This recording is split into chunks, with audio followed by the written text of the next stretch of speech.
Assalamualaikum warahmatullahi wabarakatuh. Saya Rahmi dari PJJ Akuntansi kelas AK701.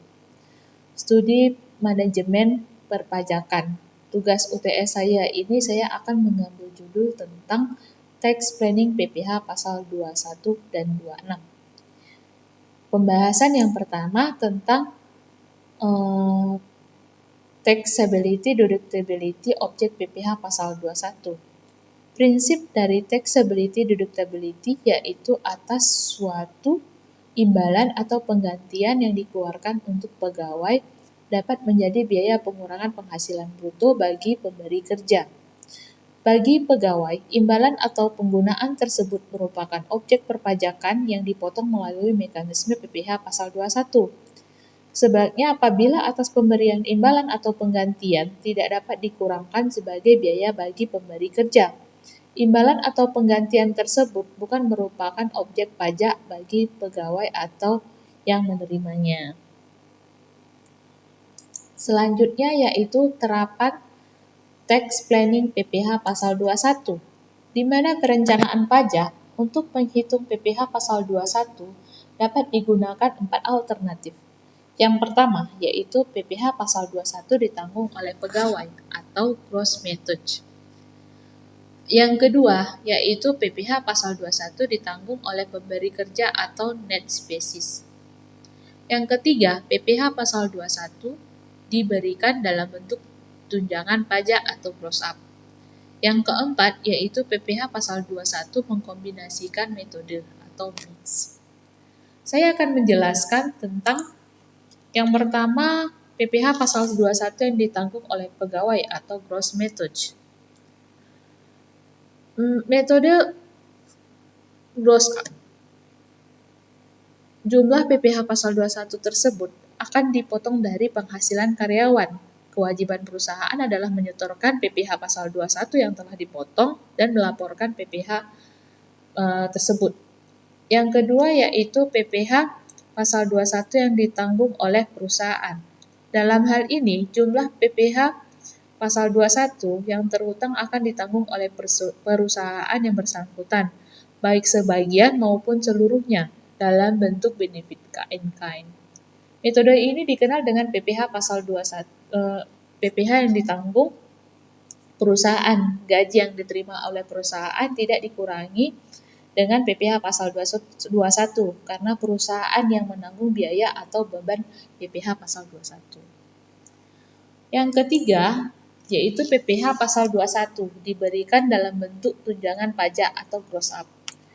PPh pasal 21 diberikan dalam bentuk tunjangan, maka jumlah tunjangan tersebut akan menambah penghasilan karyawan dan dikenakan PPh pasal 21. Dengan metode gross up, besarnya tunjangan pajak akan sama dengan jumlah PPh pasal 21 yang terhutang untuk masing-masing karyawan. Yang keempat, yaitu PPh pasal 21 mengkombinasikan metode. Metode ini bertujuan untuk membagi beban pajak PPh pasal 21 antara yang harus ditanggung perusahaan maupun yang harus ditanggung oleh karyawan. Metode mix ini merupakan kebijakan perusahaan terkait remunerasi karyawan yang tentunya harus mempertimbangkan berbagai aspek dan idealnya tertuang di dalam kontrak pekerjaan. Oke, untuk selanjutnya yaitu alur perencanaan pajak PPh pasal 21. Alurnya itu ada pada slide PowerPoint saya ini, kita bisa melihatnya. Selanjutnya yaitu metode pemotongan PPh pasal 21 dan 26 atau 26. Walaupun perhitungan PPh 21 telah diatur oleh DJPB, maupun pada praktiknya setiap perusahaan memiliki metode perhitungan PPh pasal 21 tersendiri yang disesuaikan dengan tunjangan pajak atau gaji bersih yang diterima karyawannya. Yaitu ada 3 metode perhitungan PPh 21 yang paling umum yaitu metode gross. Di mana misalnya metode gross ini yaitu saya akan menjelaskan metode gross ini adalah gaji kotor tanpa tunjangan pajak. Misalnya beberapa pajak yang ditanggung perusahaan dengan gaji yang ditawarkan untuk karyawan yang berstatus tidak kawin dan tanpa tanggungan atau yang kita sebut PTKP, yaitu PTKP T0. Ini ada metode contoh perhitungan penghasilan dengan metode gross, metode gaji kotor tanpa tunjangan pajak. Seperti yang kita lihat pada slide saya ini, yaitu pendapatan bruto dikurangkan biaya jabatannya. Maka hasilnya juga telah saya terapkan pada slide saya ini. Yang kedua, yaitu metode gross up, yaitu gaji bersih dengan tunjangan pajak. Adapun tunjangan pajak diperhitungkan berdasar besarnya penghasilan kena pajak atau PKP dengan menggunakan formula lapisan PKP seperti yang pertama, lapisan yang pertama dalam penghasilan kena pajaknya yaitu Rp0 sampai dengan Rp47.500.000. Lapisan kedua dengan penghasilan kena pajaknya yaitu Rp47.500.000 sampai Rp217.500.000. Lapisan ketiga dengan penghasilan kena pajaknya yaitu Rp217.500.000 sampai Rp405 juta. Yang terakhir yaitu lapisan keempat dengan penghasilan kena pajak lebih dari Rp405 juta. Ini adalah metode gross dengan gaji bersih dengan tunjangan. Oke, selanjutnya yaitu dengan metode gross. Ini adalah contoh perhitungannya. Pada slide saya ini adalah metode gross up-nya. Yang selanjutnya yaitu ini ada pada slide saya juga. Oke. Selanjutnya metode net atau gaji bersih yang pajak ditanggung perusahaan. Di sini saya berikan contoh pada perhitungan PPh pasal 21 untuk seorang karyawan yang berstatus tidak kawin dan tanpa tunjangan yang kita sebut PTKP T0 yang dijanjikan gaji bersih 8 juta per bulan. Maka gajinya tersebut, biaya jabatannya tersebut 5% dikalikan 8 juta. Sehingga penghasilan netnya itu 7.600.000, penghasilan neto setahun yaitu 91.200.000. Kita kurangkan dengan PTKP T0 yaitu 54 juta rupiah. Maka TKP-nya yaitu 37.200.000.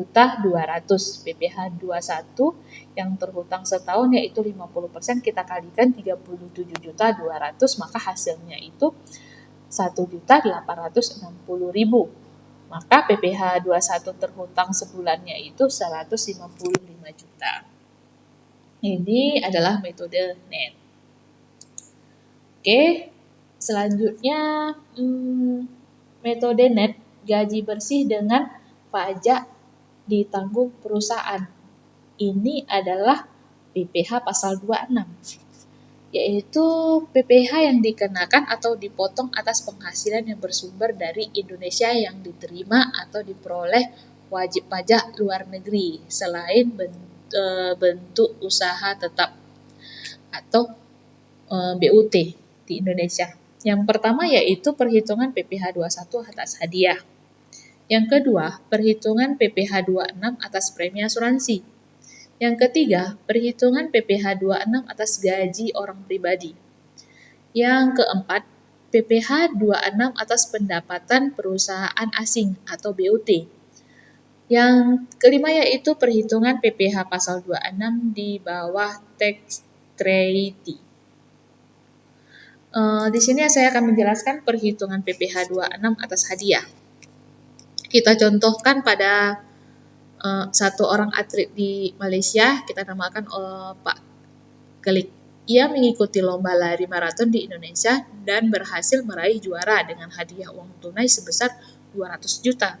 Karena hadiah yang diterima itu merupakan objek PPh 26 dengan tarif 20%, perhitungannya yaitu PPh pasal 26 penghasilan bruto kita kalikan tarif PPh 26, di mana yang dihasilkan itu 200 juta kita kalikan 20% sehingga mendapat hasil 40 juta rupiah. Dengan demikian, dari lomba maraton yang ia ikuti oleh Pak Kelik tersebut akan menerima hadiah berupa uang tunai sebesar 200 juta kita kurangkan sama PPh 26 yaitu 40 juta. Maka yang dia terima, yang Pak Kelik terima yaitu 160 juta. Yang kedua yaitu perhitungan PPh 26 atas premi asuransi. Kita contohkan untuk PT AA memiliki perwakilan di luar negeri dan mengasuransikan bangunan bertingkat ke PT BB. PT BB adalah perusahaan asuransi di luar negeri. PT AA membayar jumlah premi asuransi pada tahun 2020 sebesar 3 miliar. Maka PPh 26 PT AA dari premi asuransi tersebut sebesar kita rumuskan untuk PPh 26 yaitu penghasilan bruto kita kalikan perkiraan hasil neto kita kalikan 20%. Besar perkiraan hasil neto untuk premi asuransi dan reasuransi yang dibayar pada perusahaan asuransi luar negeri adalah 50% dari jumlah premi yang dibayarkan. PPh 26 atas premi asuransi adalah perkiraan penghasilan neto 50% kita kalikan 3 juta dan dapatnya 1 miliar 500 juta. PPh pasal 26 yaitu 20% kita kalikan dari 1 miliar 500 yang hasilnya 300 juta. Selanjutnya yaitu perhitungan PPh 26 atas gaji orang pribadi. Kita contohkan untuk Charles dalam warga negara asing yang bekerja di Indonesia yang merupakan karyawan asing pada perusahaan PT AA. Charles sudah tinggal di Indonesia selama 183 hari. Charles sudah beristri dan punya 1 orang anak. Pada Juli 2020, Charles memperoleh gaji sebesar 20.000 US sebulan. Kurs yang berlaku pada bulan tersebut adalah 14.500 per dolar. Maka perhitungan PPh 26 atas gaji Charles adalah penghasilan penghasilan bruto kita kalikan tarif PPh 26. Penghasilan bruto dari gaji sebulan kita kalikan 14.500. Sehingga dapat hasil 290 juta kita kalikan 20% hasilnya 58 juta. Dengan demikian Charles akan menerima gaji sebesar 290 juta kita kurangkan PPh 26 yang tadi kita cari yaitu 58 juta sehingga dia mendapatkan 232 juta. Selanjutnya yaitu perhitungan PPh 26 atas pendapatan perusahaan asing atau BUT. PT AA memiliki penghasilan kena pajak BUT di Indonesia pada tahun 2020 sebesar 20 miliar. Pajak penghasilan yang harus dibayar PT AA itu sebesar 25% kita kalikan 20 juta. Hasilnya adalah 5 miliar. Sehingga penghasilan BUT PT AA setelah kena pajak menjadi sebesar 20 miliar kita kurangkan 5 miliar sehingga mendapat hasil 15 miliar. Maka PPh 26 yang dikenakan pada PT AA yaitu penghasilan neto dikali tarif PPh 26. Maka PPh yang terutang 15 miliar kita kalikan 20% sehingga mendapatkan hasil 3 miliar. Jika perusahaan setelah pajak sebesar 15 juta ini ditambahkan kembali di Indonesia, maka penghasilan tersebut tidak dipotong pajak. Selanjutnya yaitu perhitungan PPh 26 di bawah tax treaty. Kita contohkan Robert adalah seorang warga negara asing asal Kanada yang memiliki saham PT AA di Indonesia sebesar 30%. Tahun 2020, Robert menjual seluruh sahamnya senilai 20 miliar kepada Charles yang merupakan warga negara Inggris. Diasumsikan ketiga negara Indonesia, Kanada, dan Inggris tidak termasuk dalam hubungan P3B atau perjanjian pajak tax treaty. Dengan demikian, perhitungan PPh pasal 26 atas transaksi tersebut adalah perhitungan bruto kita kalikan dengan perkiraan hasil neto dan kita kalikan 26%. Maka 20 miliar kita kalikan 25% sama dengan 5 miliar. PPh 26 atas transaksi penjualan saham adalah 5 miliar kita kalikan 20% sehingga mendapat hasil 1 miliar. Sementara itu, apabila negara asal wajib pajak dan potongan PPh pasal 26 tersebut merupakan negara yang mempunyai tax treaty atau P3B dengan Indonesia, maka tidak akan dikenakan pajak penghasilan pasal 26 atau dalam perjanjian P2B tersebut ada ketentuan besar tarif tertentu, yakni mulai dari 0% hingga 20%. Selanjutnya yaitu terapan tax planning terkait PPh pasal 21. Klausul pajak dalam perjanjian kontrak dan kontrak kerja. Dalam Undang-Undang Perpajakan telah mewajibkan perusahaan memiliki proyek atau pemberian kerja, melaksanakan pemungutan atau pemotongan pajak pasal 21 dari pihak ketiga. Sedangkan pihak pemberi jasa atau kontraktor tidak bersedia dipotong pajaknya dengan alasan pada kesepakatan pekerjaan kontrak. Masalah pajak tidak dibahas sehingga membuat mereka berkukuh bahwa harga kontrak yang disepakati tidak dipotong pajak lagi. Adapun masalah perpajakan yang berhubungan dengan pekerjaan, jasa, atau kegiatan antara lain tenaga ahli yang pertama, tenaga ahli yang melakukan pekerjaan bebas seperti pengacara, akuntan, arsitek, dokter, konsultan, notaris, penilai, dan aktuaris dikenakan tarif sebesar 50% dari jumlah penghasilan bruto, sehingga PPh pasal 21 yang dipotong sebesar 50% kita kalikan nilai proyek, kita kalikan tarif pajak pasal 17 ayat 1 huruf A. Yang kedua yaitu pemberian jasa selain pegawai dan tenaga ahli yang dalam pemberian jasanya mempekerjakan orang lain sebagai pegawainya dan atau melakukan penyerahan material atau bahan dikenakan tarif sebesar PPh pasal 17 ayat 1 huruf A dan dari nilai proyek. Hal tersebut sering terjadi dalam pembuatan perjanjian kontrak kerja yang tidak mengindahkan aspek perpajakannya. Oleh sebab itu, sebelum kontrak kerja disetujui atau ditandatangani harus memperhatikan yang pertama, memuat klausul pajak dalam kontrak kerja yang mensyaratkan pajak tersebut harus dihitung berdasarkan nilai kontrak atau di luar nilai pokok barang, yaitu dikenakan nilai bruto kontrak dan untuk PPh pasal 21 atau 26. Pemberi kerja wajib memotong dari pembayarannya. Yang kedua yaitu klausul pajak secara eksplisit menyatakan siapa yang harus menanggung PPh pasal 21 atau 26 sehingga pajak yang terhutang dan pemotongannya didasarkan pada klausul tersebut. Selanjutnya kita akan membahas tentang pemberian kesejahteraan karyawan. Itu natura atau cash. Pemberian natura atau cash merupakan sebuah keharusan dalam pelaksanaan perpajakan, keamanan dan keselamatan kerja ataupun yang berhubungan dengan situasi lingkungan kerja. Dapat dikurangkan dari penghasilan bruto pemberi kerja.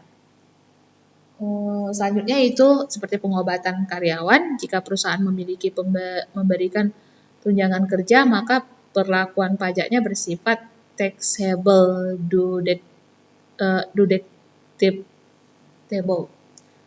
Itu pertama perusahaan. Yang kedua, jika perusahaan menyediakan fasilitas pengobatan, maka memperlakukan perpajakannya bersifat non-taxable. Jika menggunakan metode reimbursement, maka perlakuan pajaknya bisa bersifat non-taxable jika perusahaan mereimbursement dapat dipenuhi. Yang kedua yaitu seragam kerja. Pemberian seragam karyawan tersebut imbalan dapat berbentuk natura sehingga bukan penghasilan bagi karyawan dan bukan biaya bagi perusahaan.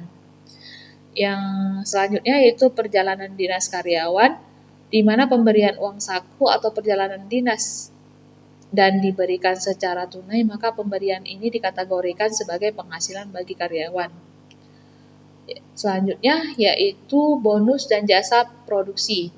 Untuk keperluan perencanaan pajak harus dihindari pembayaran gaji, bonus maupun jasa produksi yang melebihi kewajaran kepada pemegang saham yang juga menjadi komisaris, direksi, atau pegawai, karena pembayaran tersebut merupakan dividen dan tidak boleh dibebankan sebagai biaya perusahaan, sehingga dipotong PPh pasal 25 atau 26. Selanjutnya yaitu pemberian kesejahteraan karyawan. Natura itu di daerah tertentu. Untuk natura di daerah tertentu harus dalam rangka menunjang kebijakan pembangunan pemerintah di daerah tersebut. Hal ini berkaitan dengan fasilitas dan sarana di lokasi kerja untuk karyawan sepanjang sarana dan fasilitas tersebut tidak tersedia di daerah tersebut, sehingga perusahaan akan menyediakan sendiri seperti meliputi tempat tinggal atau perumahan, pelayanan kesehatan, pendidikan, peribadatan, pengangkatan, atau olahraga. Itu tidak termasuk tempat golf, power betting, dan pacuan kuda. Mungkin sampai di sini saja penjelasan saya tentang tax planning PPh pasal 21 atau 26. Saya ucapkan terima kasih. Assalamualaikum warahmatullahi wabarakatuh.